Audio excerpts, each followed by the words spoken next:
Hi hello నమస్తే, నేను మీ Jadhav జనవంతిక news. మనం ప్రస్తుతం కరీంనగర్లో కలెక్టరేట్ ప్రాంగణంలో ఉన్నాం.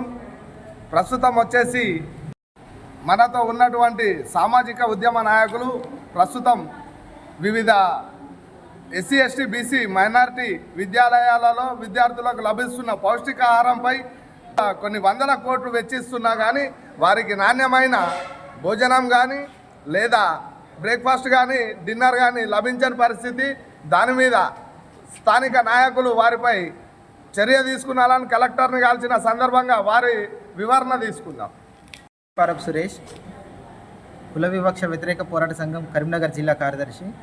కరీంనగర్ జిల్లాలో ఉన్నటువంటి సంక్షేమ వసతి గృహాలు, వెనుకబడిన తరగతుల సంక్షేమ గృహాలు, అట్లయిన మైనార్టీ గురుకుల విద్యాలయాలలో ఈ కూరగాయలు, వెజిటేబుల్స్, అట్లనే గుడ్లు, ఫ్రూట్స్ సప్లై చేస్తున్నటువంటి వాటిలలో తీవ్రమైనటువంటి అవకతవకలు జరుగుతున్నాయి.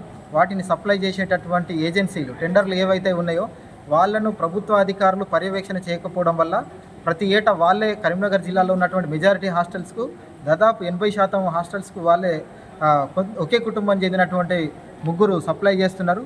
వీళ్ళు ప్రభుత్వ నిబంధనల ప్రకారం వాటిని నాణ్యమైనటువంటి వస్తువులని, నాణ్యమైనటువంటి సరుకులని, నాణ్యమైనటువంటి గుడ్లని కానీ, చికెన్ కానీ, ఇతరత్రమైనటువంటి సరుకులు ఇవి కూడా హాస్టల్స్కు సప్లై చేయకపోవడం వల్ల ఈ జూన్, జూలై, ఆగస్టు నెలలో, ఆ తర్వాత చలికాలంలో పిల్లలు పౌష్టికాహారంలో విషం అనేటువంటిది, నాసిరకమైనటువంటి సరుకులు అందించడం వల్ల వాటి నుంచి విద్యార్థులు విషాహారం తిని అనారోగ్య పాలవుతున్నటువంటి సందర్భం ఉంది. కాబట్టి ఇప్పుడు ఈ సంక్షేమ వసతి గృహాలకు టెండర్లు వేస్తున్నటువంటి ఈ జిల్లా కలెక్టర్ గారికి మేము కోరుతున్నటువంటిది ఏంటంటే, ఈ ముగ్గురు ఏదైతే ఉందో ఆ ముగ్గురు పట్ల తక్షణమే వాళ్ళ ఏజెన్సీల పట్ల వాళ్ళ పేర్లను బ్లాక్ లిస్టులో పెట్టాలని చెప్పి మేము కేవీపీఎస్గా ఈ ప్రభుత్వ అధికారులకు ఈరోజు వినతి పత్రం ఇవ్వడం జరిగింది. మేము గతంలో కూడా వీళ్ళ మీద అధికారులకు ఫిర్యాదు చేయడం జరిగింది. వీళ్ళపైన మీరు చర్యలు తీసుకోవాలని చెప్పాము.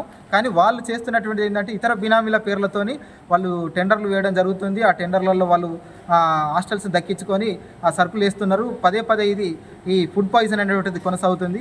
వీళ్ళపైన క్రిమినల్ కేసులు పెట్టాలని కూడా మేము కేవీపీఎస్గా అధికారులను ఈ వినతి పత్రం రూపంలో మేము కోరడం జరిగింది. భవిష్యత్తులో వాళ్ళ కనుక ఈ టెండర్లు వస్తే మేము ప్రత్యక్ష పోరాటాలను కూడా కొనసాగిస్తామని చెప్పి ఈ సందర్భంగా తెలియజేస్తున్నాం. ప్రస్తుతం ఇప్పటి వరకు ఎంతమంది విద్యార్థులు అనారోగ్యానికి గురైనరు, వారిపై తీసుకున్న చర్యలేవి? ఇప్పుడు జనవరి నెలలోనే మన కరీంనగర్ జిల్లాలో ఉన్నటువంటి ఈ సంక్షేమ వసతి గృహాలు, మైనార్టీ గురుకుల విద్యాలయాల్లో దాదాపు ఒక 200 మంది పిల్లలు అస్తవ్యస్తకు గురైనటువంటి సందర్భం మనం చూసాం. వాటి పట్ల పెద్ద ఎత్తున సామాజిక సంఘాలు, విద్యార్థుల సంఘాల నుంచి కూడా నిరసన వ్యక్తమైంది.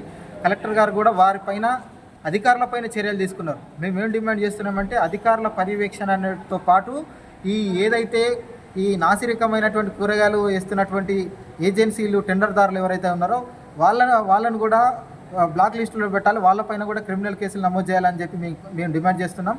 మనకు గతంలో మొన్న 4 నెలల క్రితం జరిగినటువంటి సంఘటన మనకు తెలుసు.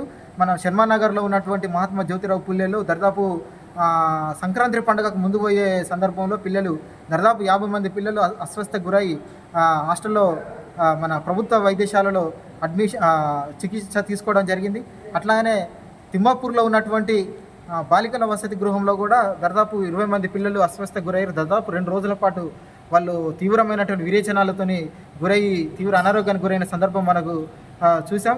అట్లాంటి వాటి కూడా సందర్భం జరిగింది. వాటికంటే ముందు కళాశాల హాస్టల్లో జరిగింది, అంతకంటే ముందు చింతకుంటలో జరిగింది. ఇట్లాంటి సందర్భాలు అనేకమైనటువంటిది జిల్లాలో జరుగుతున్నాయి. కస్తూరిబా హాస్టలు ముత్తారం మండలంలో పెద్ద ఎత్తున జరిగింది, నంది మండలంలో జరిగింది. మన కరీంనగర్లో ఉన్నటువంటి సప్తగిరి కాలనీలో ఉన్నటువంటి కస్తూరిబా గాంధీలో దాదాపు హాస్టల్లో ఉన్నటువంటి 120 మంది విద్యార్థులు, 70 మంది విద్యార్థులు అస్వస్థకు గురై తీవ్రమైన విరోచనాలకు గురయ్యారు. అందులో ప్రధానంగా సప్లై చేస్తున్నటువంటి వాళ్ళు మేము ఈరోజు ఫిర్యాదు చేసినటువంటి వాళ్ళు. కాబట్టి వాళ్ళపైన చర్యలు తీసుకోవాలి, వాళ్ళ మీద క్రిమినల్ కేసులు పెట్టాలని మేము డిమాండ్ చేస్తున్నాం. ప్రజలు చెల్లించిన డబ్బులతో ప్రభుత్వాలు నడుస్తాయి. ఆ ప్రభుత్వాలు ఇచ్చే ఏవైతే వెసులుబాట్లు ఉన్నాయో అందులో ఎస్సీ ఎస్టీ బీసీలు, అణగారిన వర్గాలు ఏవైతే ఉన్నాయో ఉచిత విద్య కోసం పెంపర్లాడతాయి. అందులో భాగంగా ప్రభుత్వం ఈ వర్గాలని ఉన్నత స్థాయికి తీసుకురావాలనే ఒకే ఒక ఉద్దేశంతో గురుకుల పాఠశాలలను నిర్వహిస్తున్నది. అందులో భాగంగా ఈ కాంట్రాక్టర్ ఎవరైతే ఉన్నారో అక్కడ ఉన్న అధికారులతోటి వీళ్ళు చేసుకున్న లోపాయికారి ఒప్పందాల వల్ల అక్కడ ఉన్న విద్యార్థుల భవిష్యత్తు అగమ్య గోచరంగా వ్యవహరిస్తున్నారు. కాబట్టి ఎవరైతే కాంట్రాక్టర్ ఉన్నారో వారిపై సరైన చర్యలు తీసుకునాలంటని నాయకులు కోరుతున్నారు. కెమెరామెన్ సాగర్తో జాదవ్.